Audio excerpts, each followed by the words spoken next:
God. See you in 3 hours. Damn. They told you that this tour was going to be 3 hours tonight, right?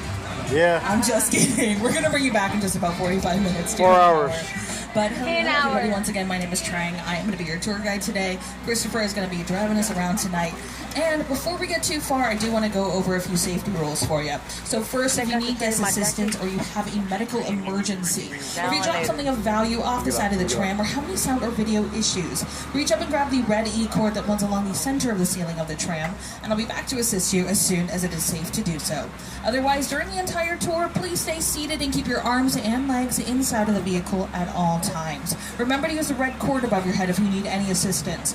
The studio is private property, and if at any time during the tour you drop your phone or just can't wait to use the restroom, pull the cord and remain seated. Please no smoking or vaping of any kind during our tour tonight, and also be prepared. Our tour today features loud noises, sudden tram movements, fire effects, and many water effects. You want to have your cameras out for great photo opportunities, but keep an eye on them so they don't get wet. Finally, for your safety and those around you, please do not use selfie sticks while you are on board. Now, with that out of the way, let's get our 60th anniversary studio tour on the road. To help kick us off, here is our master of ceremonies. You know him, you love him. It's Jimmy Fallon. Jimmy. Hi, I'm Jimmy Fallon. Welcome aboard the world-famous studio tour. I know what you're thinking. Why the tux?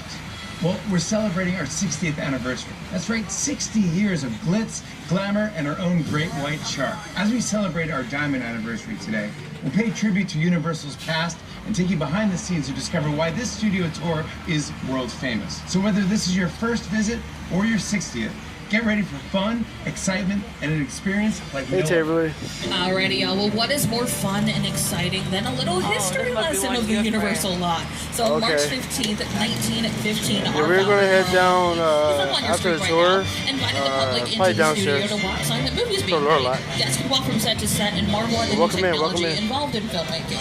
But with the invention of sound and the need for quiet on set, the original walking tour ended. However, in the 1960s, under the leadership of company Chairman Lou Wasserman and executives Al Dorskin and Jay Stein, the idea of reviving a tour of our studio returned when the Gray Line bus tours originating in Hollywood made a stop at our gates. And on July 15th, 1964, the first of our red and white candy striped glamour trams took 67 passengers on a 2-hour driving tour of the Universal lot, and the world-famous studio tour was born. We started with 2 drivers, 2 guides, and 1 ticket seller working out of a trailer on Lankershim Boulevard.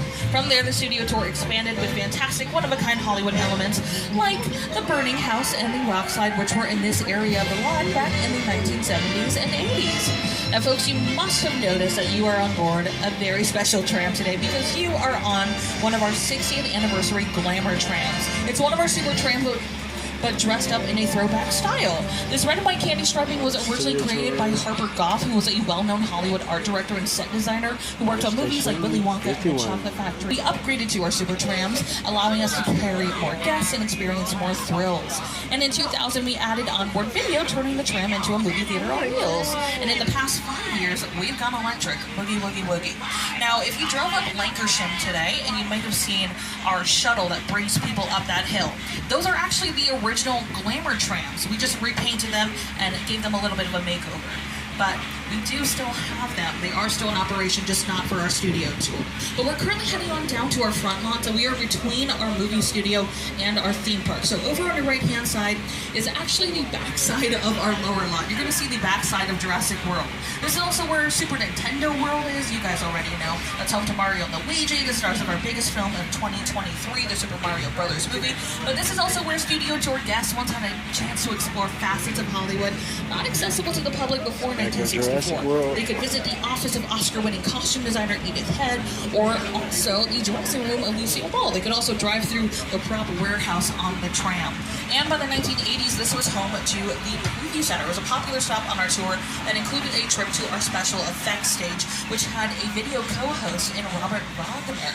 But coming up on your left-hand side, folks, you're going to see just a few of our great sound stages here on our lot. And the sound stages on our lot have been used for a ton of great productions over the years, including our 11th Best Picture Oscar winner, Oppenheimer. And you might be wondering, what is a soundstage? Well, a soundstage is essentially a giant empty warehouse. It is a blank canvas for productions to come in and dress up however they like. They have that full control. And They're also about 98% soundproof. That is because the walls of a soundstage are about 4 times as thick as a normal wall is. And these sound stages in particular have been used to film TV shows like Hacks on Max, starring Gene Smart and Hannah Einbinder. Season 3 of Hacks just premiered recently. And this is also where they filmed the 3rd season of the Peacock original series, Bel-Air, starring Jabari Banks and Ali Sholito. Inside the sound stages that surrounds us, we can create these buildings and inside these walls, the sets from your favorite TV shows and movies have transported audiences anywhere the imagination can take you, even to a palatial mansion in Bel-Air. When we film Bel-Air, we love coming out of the sound stages and seeing the trams filled with excited guests as they drive by. So, keep an eye out. Alrighty, y'all, and that is true. They are filming on our lot tonight. It is still a work day here on our lot, so there's still maybe a point in our tour where I have to put up this sign. This just means that I'm going to be taking myself off of the mic because my voice is amplified, but please feel free to quietly chat amongst yourselves. I may play a few videos without any sound, but don't worry, everything's working just fine. I just got to be a little... She filmed her show right here on our lot. But also coming up on your left-hand side, we are going to be passing by our post-production offices here on our lot. Now, there are 3 phases to a production. We have pre-production, we have the actual filming, and then we have post-production.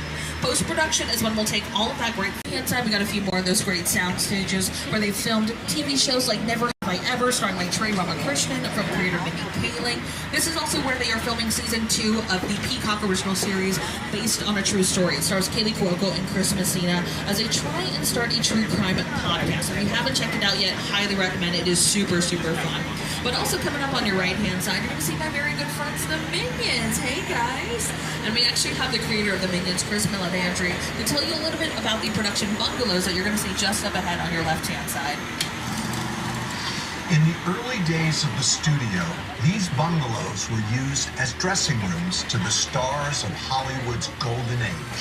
Now, they're used as offices where some of Hollywood's top directors, writers, and producers work their magic to get a production ready, including my company, Illumination. At Illumination, some of the most successful animated films in box office history, including Despicable Me, The Lorax, The Secret Life of Pets, Minions, Sing, The Grinch, and The Super Mario Brothers. Welcome in, welcome in. And the team is hard at work again as we launch our live next stream. film, This is the Despicable Me. Universal Studios Past Forever Takeover. I know you love your dada. Say it. Welcome in, welcome in, welcome in. Watching from the Philippines, wow. We've had some really Thanks for watching. sequences in Despicable Me movies. Welcome in. The heist of the Honey Badger this is is now Darlene. officially my favorite. Megan May, Indiana here. Oh, wow. Appreciate you guys stopping in. Thank you. What it comes down to is the emotional through line. And I believe that that's why these movies have stayed in people's hearts. Alrighty, y'all. Well, those buildings that we were passing by over on your left are our production bungalows here on our lot, and they are home to production companies like Mark Platt Productions, which is the production company behind movies like La La Land, Dear Evan Hansen, Legally Blonde. They're also bringing us that soon-to-be Wicked movie, which comes out later this fall on Thanksgiving. But currently on your left-hand side, you're seeing 2 of our newest sound stages here on our lot, sound stages 25 and 26. They're currently filming a brand new TV show coming soon to NBC called St. Dennis Medical inside of these sound stages. It stars David Allen Greer. We're all very excited about it.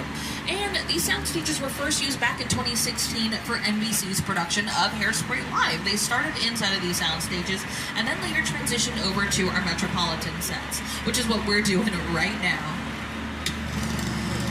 We're about to cross the imaginary boundary onto the back lot, where we have exterior sets for many outdoor scenes. Over the last 60 years, studio tour guests have seen these locations turned into big cities, quiet suburbs, even that guy's hometown. Yeah, that guy. For countless movies and TV shows. This is Universal's Metro Sets. Now, our Metropolitan sets have been used to look like many different cities over the years, including New York, Chicago, London. They were even Paris for Billie Eilish's performance, or Amazon Prime Day back in 2021. But the road that we're on right now is very special because this is the same road that Marty McFly took to get back to 1985. This road leads to one of the most famous parts of our lot, our Courthouse Square.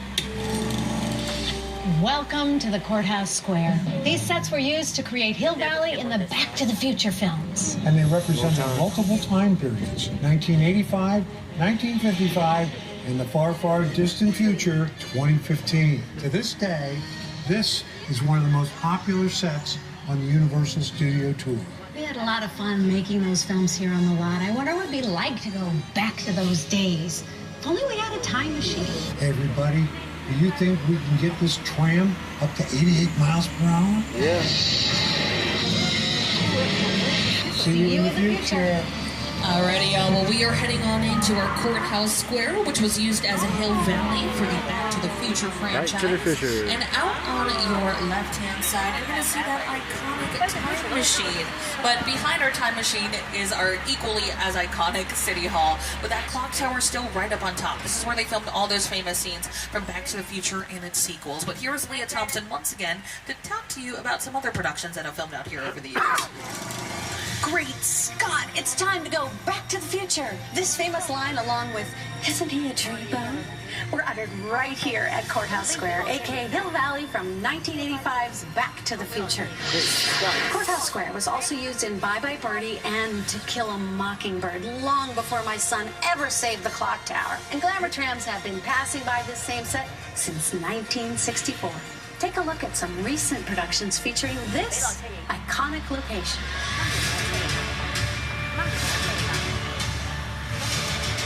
Hey, Zor, are you bringing your dolls to school? It's the 90s. Times are changing. Now, what's really cool about our Courthouse Square sets is that a lot of those facades that you see out there were built back in the 1940s. However, the rest of our Metro sets are considerably newer. They were redesigned and rebuilt back in 2008. But before that, this was home to a studio tour classic. To tell you a little bit more about it is one of the stars of Universal's 2005 version of King Kong, Jack Black. And self-action. Did you know the Metro sets were once the home to Hollywood's biggest star? Right here is where the original studio tour King Kong attraction resided from 1986 until 2008. He stood 30 feet tall and weighed in at 13,000 pounds. Over the years, millions of guests got to meet King Kong face to face as he shook the tram. So close you could feel his hot banana breath. Is that it? Can't believe that's my last line, and then tram moves on to the next thing. Unfortunately, we must, Jack. But we are getting ready to head on out of our not-so-concrete jungle. And when I say not-so-concrete jungle, I mean because these buildings that you see out to your left and right-hand side, although are built to look like the concrete jungle, are made mostly of chicken wire, plaster, and plywood. And that is so they're malleable enough so that if we need to change them out for whatever reason, we can do so with ease.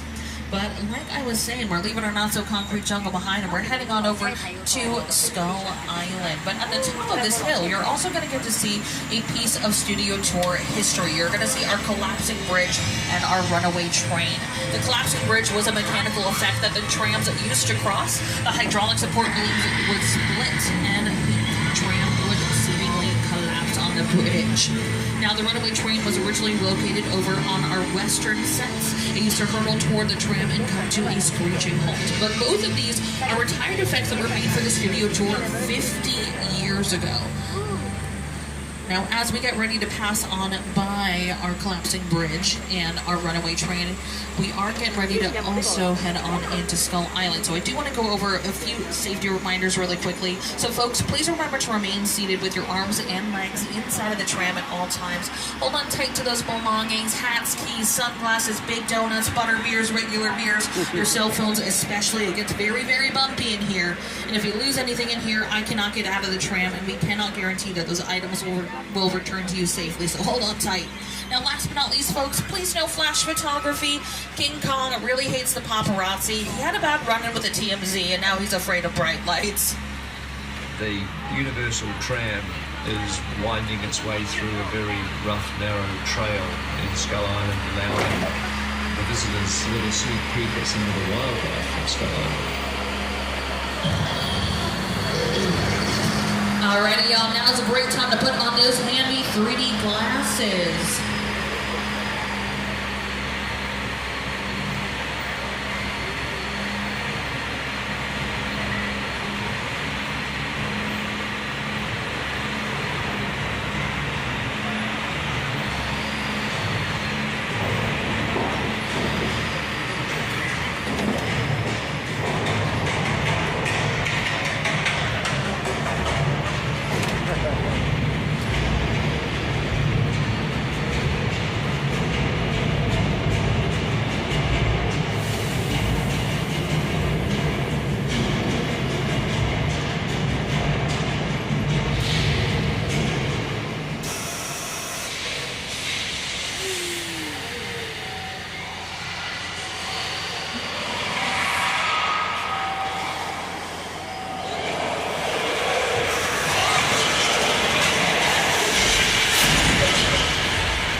of water. Yeah.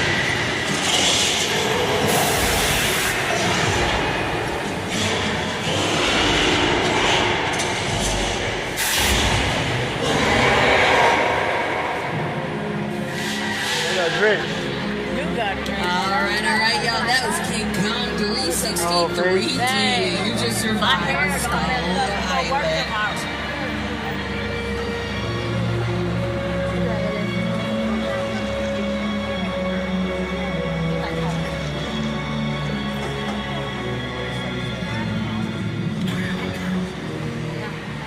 I'm about to get my hair comb all over. Alrighty, y'all. Well, that was brought to us by director Peter Jackson and the folks over at Weta Effects on some of the largest 3D screens in the world. Weta Effects are the award-winning visual effects masterminds behind some of your favorite movies and TV shows, including the Lord of the Rings trilogy, Hobbit films. They also worked on Avatar and Avatar: Way of Water, which is one they won their last Academy Award for. And they've also worked on TV shows like Obi-Wan, Game of Thrones, and The Last of Us, starring Pedro Pascal. With a project like the studio tour, the audience is in the middle of the environment. They're looking in all directions. There's creatures coming at them. They're seeing Kong from this side and T-Rexes from the other side. Working on a movie, we always know people are looking. They're looking straight ahead. They're looking at the shot that we're working on. Here you have to take into account that people are looking in all directions. Also, one of the things about this ride, unlike the movies that we're used to working on, there's no cuts because it's one giant shot. This tram that's driving along through Skull Island is where the camera's from. This ring represents where the screen is 10 meters away. We're really creating about 50 minutes of a feature film. That amount of visual information, that number of pixels, and presenting them to the audience, it's a hell of a ride.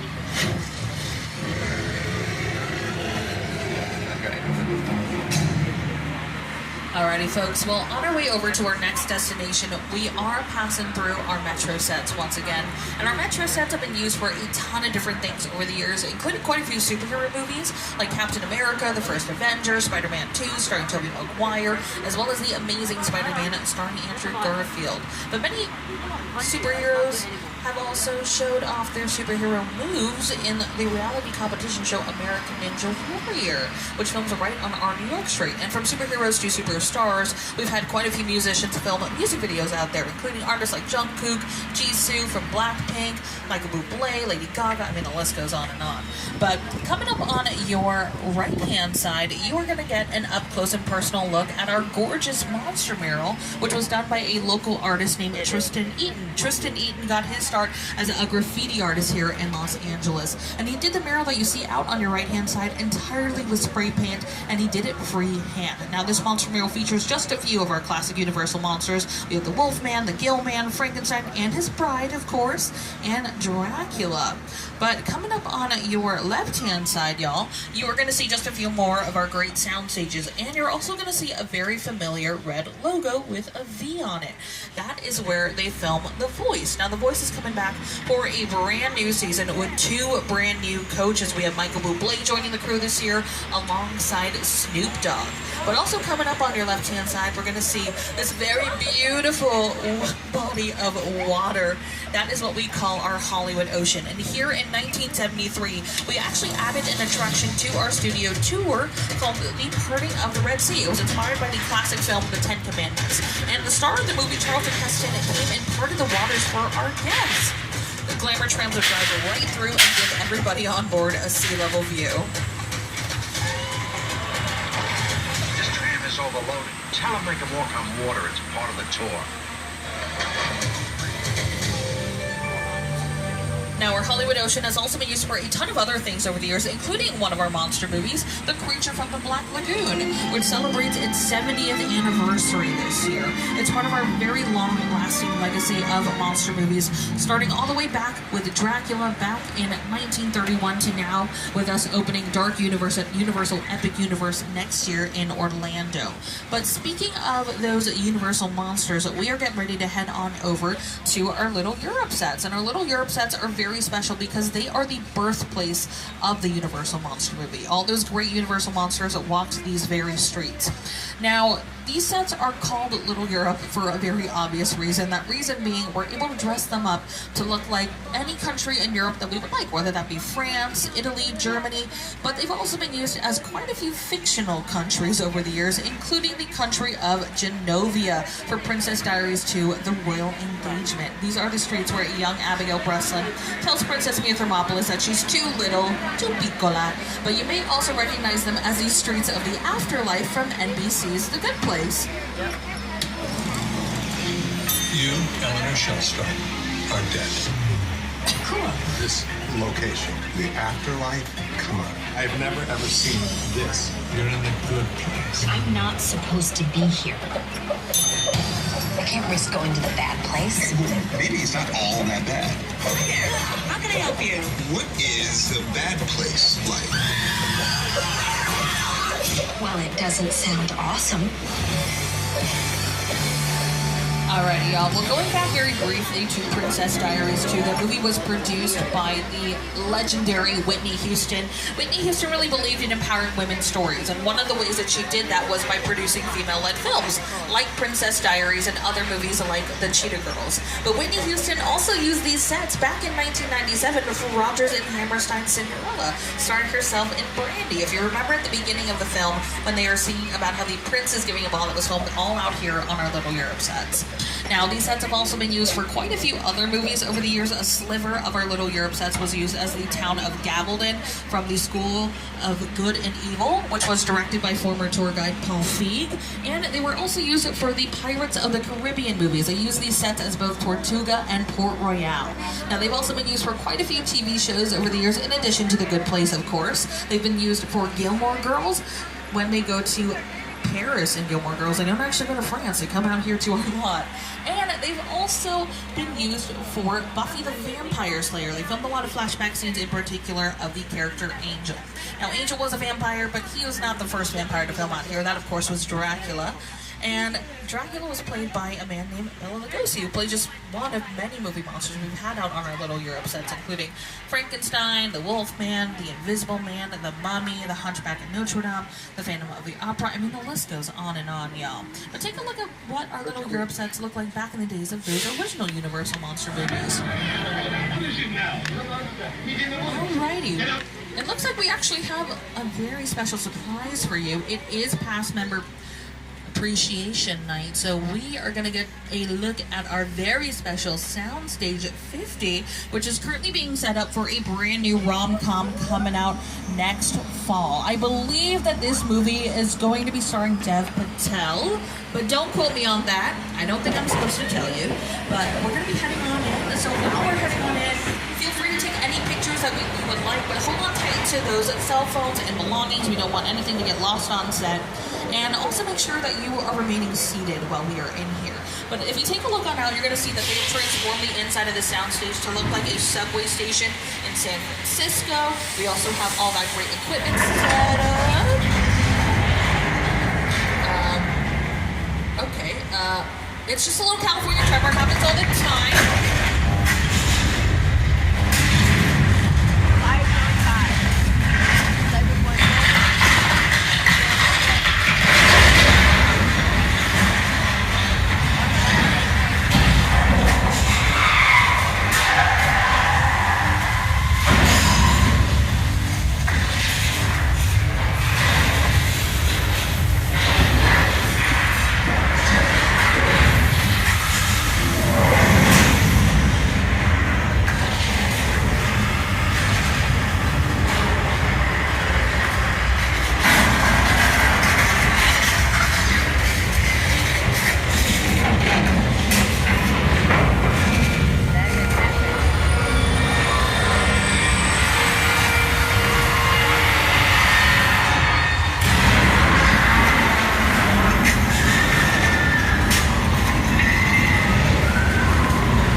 everybody. You just survived the earthquake in the big one. That attraction originally opened 35 years ago, back in 1989. We have given it a complete Hollywood makeover, taking all of those sets and props into the 21st century. It was inspired by the classic film Earthquake, which celebrates its 50th anniversary this year, and it starred Charlton Heston and Ava Gardner. It filmed up here on our lot in both our sound stages and our metro sets. But before we head on over to our next destination, I do want to take a quick moment to let y'all know that we are approximately at the halfway mark of our tour, so just a friendly reminder to everyone to please remember to remain seated at all times. The studio is private property, and if you drop your phone or just can't wait to use the restroom, pull that red cord to get my attention, and I will be back to assist you, but please do remain seated on the track. Now, folks, to make up for the fact that I lied about the earthquake and the soundstage, I'm going to take you on over to the beach. We're heading on into Amity Island. Now, full transparency, since I'm being honest now, I did hear that there was a little bit of a shark infestation here at this beach, but it was the best that I could do on short notice, okay? I'm not the best person on earth. But we're going to be heading on into our Amity Island, and luckily for us, I have sent out my good friend George out into the water to make sure everything is all clear for us. George is a professional. He's got it all handled, so he's going to make sure everything is clean, and then we're going to hop on in. Hey, George, how's... okay. Well, that is not George. So, everyone just... stay seated, maybe, and... Oh, George? Buddy, are you good? You got it, right? Yeah? No. Maybe? No. Okay, well... It's too late for George. But you know what? It's not too late for us, and that's what matters. So we're gonna hide behind these red barrels. Yeah, those look sharper.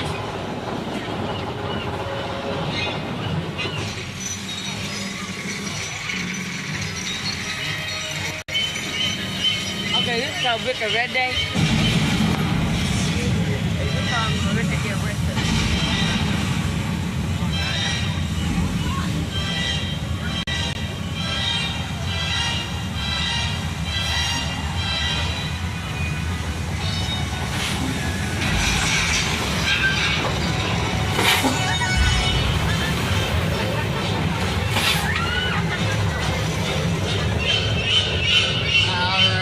Just met Bruce the shark. Does anybody happen to know what kind of shark that is? Anybody? You can yell it out. Grade Y. That is very, very close. It's actually plastic. Now, Bruce is one of the hardest working team members here on our lot. 365 days a year, rain or shine. Bruce shows up every single day, and he always gives it Jaws. That shark sunk to the bottom of the ocean on its very first day of filming. Talk about a bad first impression, right? But Jaws is one of our most classic attractions here on our lot. It's one of my childhood favorites and still one of my favorites to this day. But from one classic attraction to the next, we're actually heading on into our old Mexico sets. And to welcome us on in is today's show co-host and weather anchor, Mr. Al Roker. Time for my favorite part of the tour. Weather. When it comes to film and TV, it is truly a special effect. In fact, to demonstrate how weather effects are created, we debuted our first major attraction here on the studio tour way back in 1968.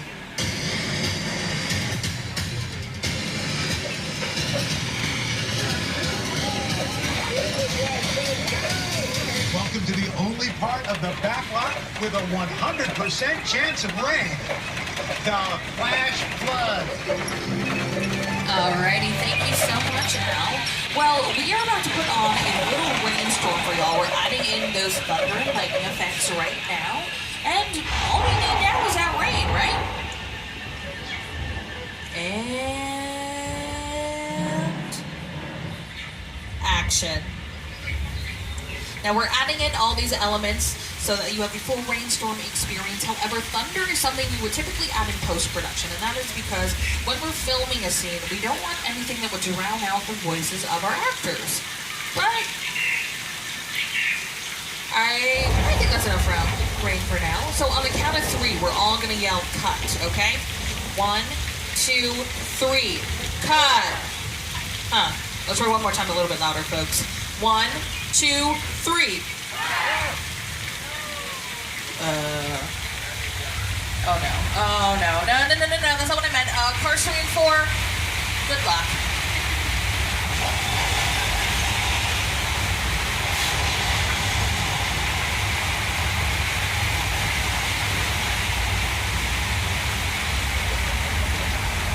Alrighty, y'all. Well, that was our flash flood. It's been used in many movies, TV shows, even music videos over the years.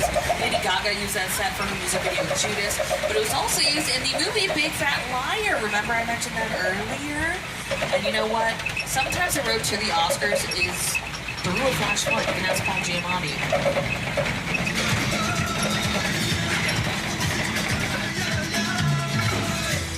You cannot run the wolf, kid! I know, we'll see about that. Hang on, funny folks!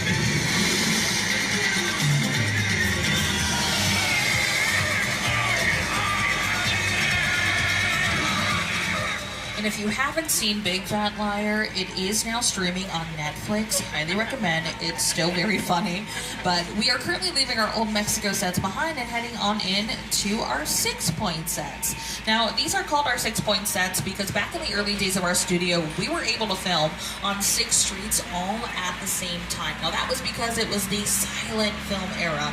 They weren't recording any noise at that time. No sound, no dialogue. So as many productions as possible could be going on at the exact same time, and there would be virtually no interference. In fact, a set back then was probably louder than a typical set is nowadays because everyone was trying so hard to yell over each other to make sure that their cast and crew could hear the instructions that they needed to know in order to film their scenes. Now, folks, if you take a look on out to your left and your right-hand side, do me a favor, look at some of these doors. Some of them you'll notice are very, very short, and some of them are very, very tall, and that is for a reason. We use these doors to do something called forced perspective. So back in the days of our westerns, we would put all of those macho cowboys in front of the very small doors so that they would look very big and tough. And we would put all of the women in front of the very tall doors so that they would look smaller, like damsels in distress. But our Western sets have been used for quite a few things over the years, including movies like Quentin Tarantino's Once Upon a Time in Hollywood, as well as TV shows like HBO's Westworld. This was used as a town of pariah. You may have seen our sets most recently if you've seen any of the trailers for Ty West's newest film, Maxine, starring Mia Goth. And Mia Goth and Kevin Bacon are actually having a little bit of a standoff on that very road that we're on in one of the trailers. But as we turn this corner, you're going to get to see something very special. You're going to get to see the backside of our 6-point sets, and you're also going to get to see that there is just a lot of stuff hanging out around here. This is also what my house looks like sometimes. But I promise you, although it looks like trash, it's not. These are all called props. A prop is essentially any object that an actor will interact with on screen, and that could be a whole number of things. These are just a few examples. So we have boxes, barrels, wagons, wheels, just a lot of things out here. But a prop can also have many different uses. So you can think in terms of the Avengers. Thanos and the Gauntlet are very, very important, but the Gauntlet would be considered a prop. And props can also just be used in the backgrounds of scenes as well. They can just be used as set decoration. But it looks like we're getting ready to head on over to our next destination, and we're going to be heading past Amity Island once more, and we're also heading on into that quiet zone. So I'm going to let Steven Spielberg tell you a little bit more about our Jaws attraction as we're passing by, but I am going to have the volume off, and I'm going to be off the mic for just a few moments.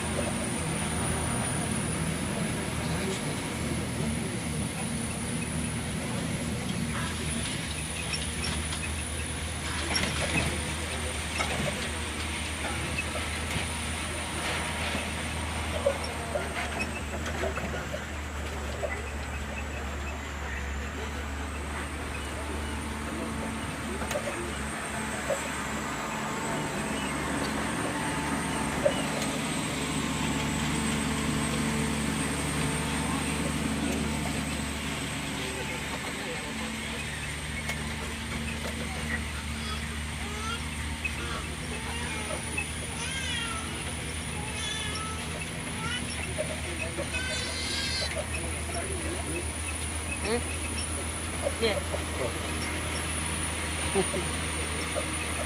My bad.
Alrighty, y'all. Well, we are heading on out of that quiet zone because they were filming over in our Colonial Street. They're filming a Monopoly Go commercial out there.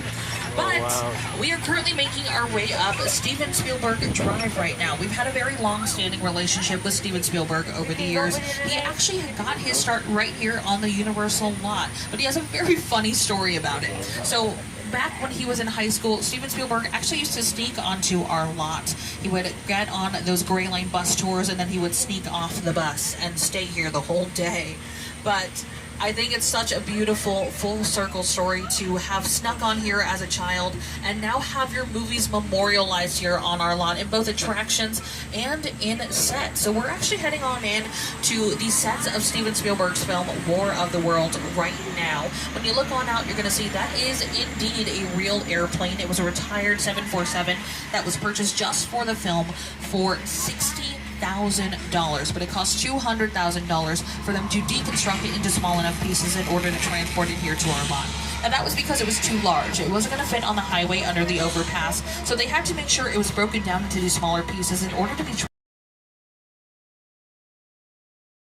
a practical set, because it is a real tangible set. It's not some big blue screen or some big green screen. This is something that is real for actors to interact with. However, this practical set also utilizes a technique that we call facade. The facade is French for front.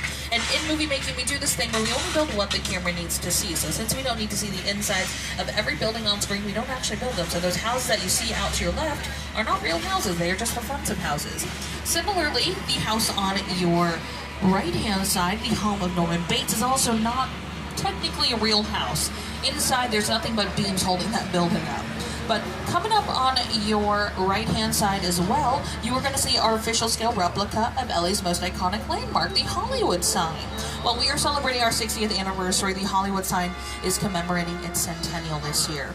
And folks, for the first few decades of our studio tour, one of our hallmarks was a visit to Prop Plaza, where guests disembarked for once-in-a-lifetime photos and to interact with characters, vehicles, and props from their favorite productions.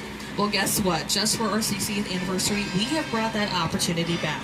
Now, there are plenty of photo opportunities out here, and you can enhance them with Universal Cinematic AR filters that put you into a digital environment inspired by one of Universal's iconic motion pictures. You can scan any of those QR codes that you see while you are out here, and you can also visit Universal's Instagram profile if you would like to visit the effects that way. But folks, this is a limited stop, so when you are ready to continue your tour, simply follow all of the signs. You'll be boarding a different tram with a brand new tour guide. So gather all your personal belongings and your 3D glasses. You will need those 3D glasses one more time, folks. Alrighty, y'all. Thank you so much for joining us here tonight. Watch your step, guys. You are welcome to stay on board if you would like, if you feel very attached to me. But we do encourage you to go get some great photos. There are some really, truly incredible photo ops out here. Watch your step, guys. Don't drop your drink.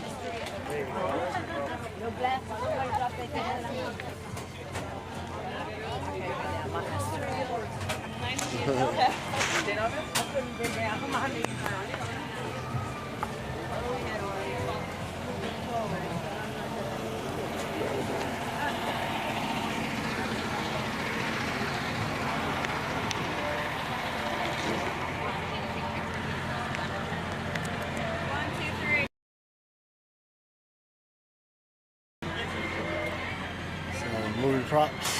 Let's get our barbecue grill on.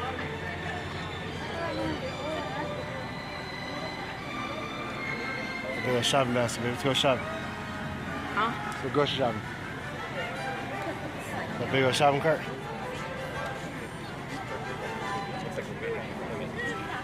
This, you guys, is a once in a lifetime opportunity. Hold on, guys.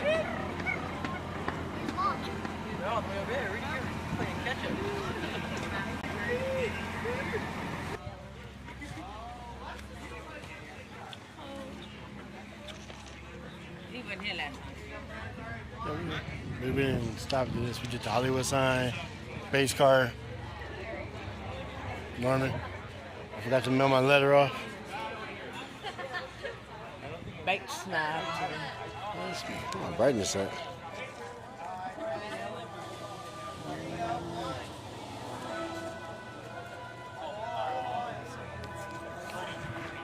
I'm right from the birdcage. The Bates Motel.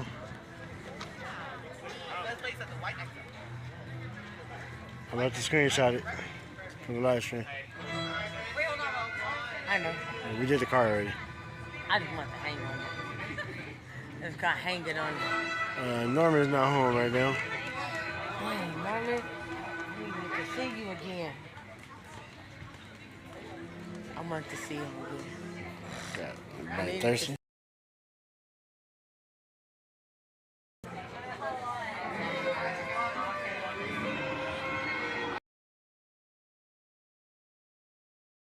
Probably is peeking in one of these windows. No telling. I wouldn't be surprised. He said, please stay off the set, so I couldn't walk up there. They might have been kick me out of here. Yep. There's a turn. Diamond Tran. That's what it used to be like.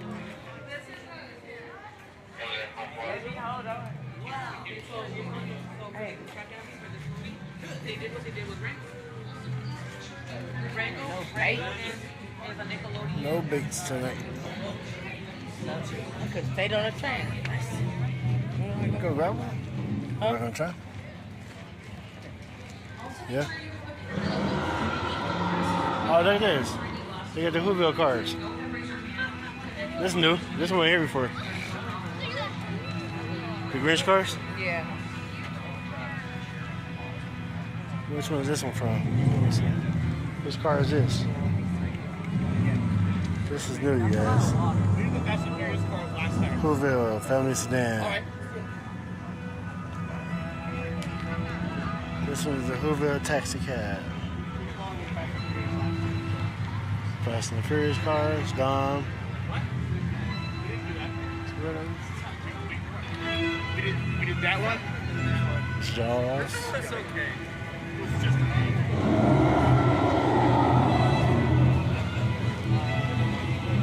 Yeah, we could have just stayed on. Bobo. There's a King Kong pop set. You gonna ask him? We're gonna ask him more seats. Alrighty, to those of you who are just joining us, welcome back. Hello, we got our same channel back. We're going to be heading on out in just a few moments. We are about 10 We got her back again. and we'll be returning to that theme park shortly. So remember to pull on that emergency cord if you need assistance, and remember to remain seated at all times. Once again, folks, also make sure you are moving any small children whose feet do not touch the ground into the center of your row. We want to make sure everybody is safe here today, and make sure you have a pair of those 3D glasses. You will need them one more time. You guys know, you're past members. You know what's coming up. King Kong. Fast and Furious.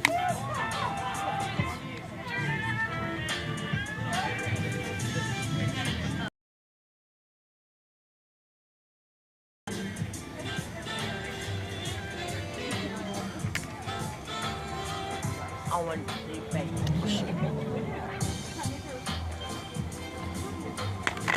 Come on, let's go.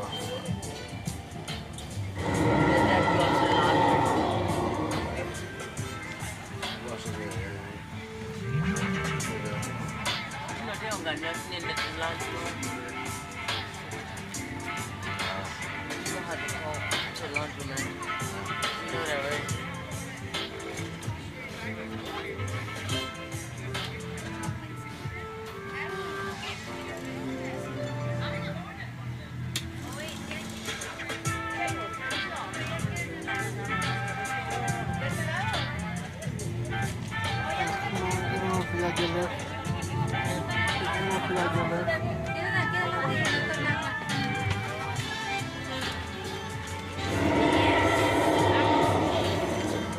Welcome in. 6 people. Welcome in. We have Megan May, Jalen, Sharika, Mary Joy Life Vlog. Can't believe he's still here.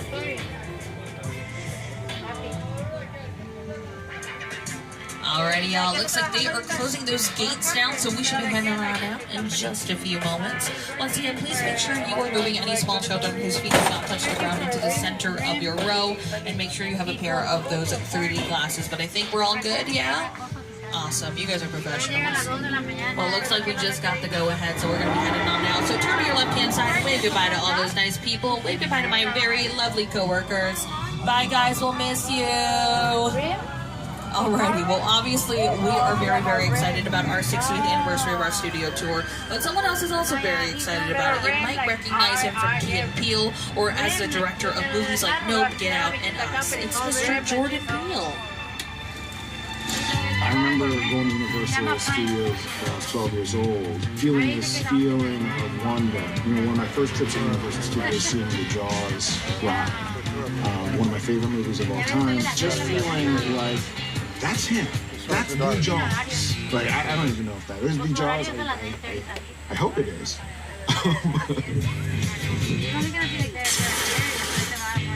Sharing a space with Hitchcock and Spielberg, I couldn't be more proud.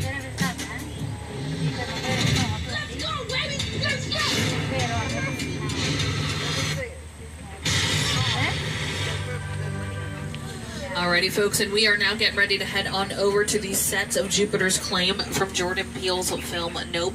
These are the real sets that they used for filming that they deconstructed and brought over here to our lot from the Santa Clarita Valley, which is just about 30-40 minutes from where we are now. But to welcome us on into Jupiter's Claim is none other than Mr. Jordan Peele once again. Take it away, Jordan. Movie magic only happens when a team of collaborators, often in the hundreds, work together to take an impossible notion and bring it to life. This is Jupiter's Claim, a nostalgic, small-time Southern California amusement park owned by former child star Ricky Jupe Park.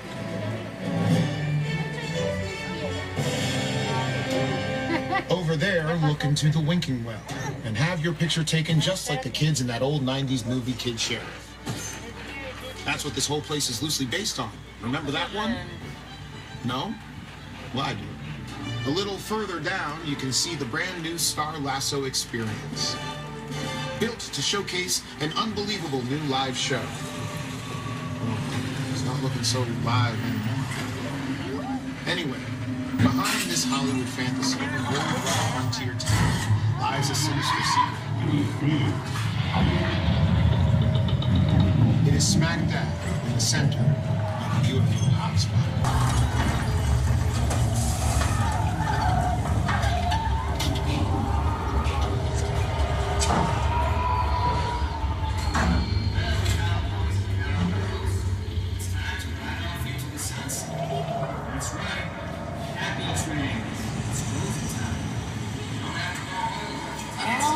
Alrighty, y'all. Well, I'm gonna take Jordan's advice and, get out, but we are actually heading on over to a part of our studio where we once had an attraction called the Doomed Glacier Expedition.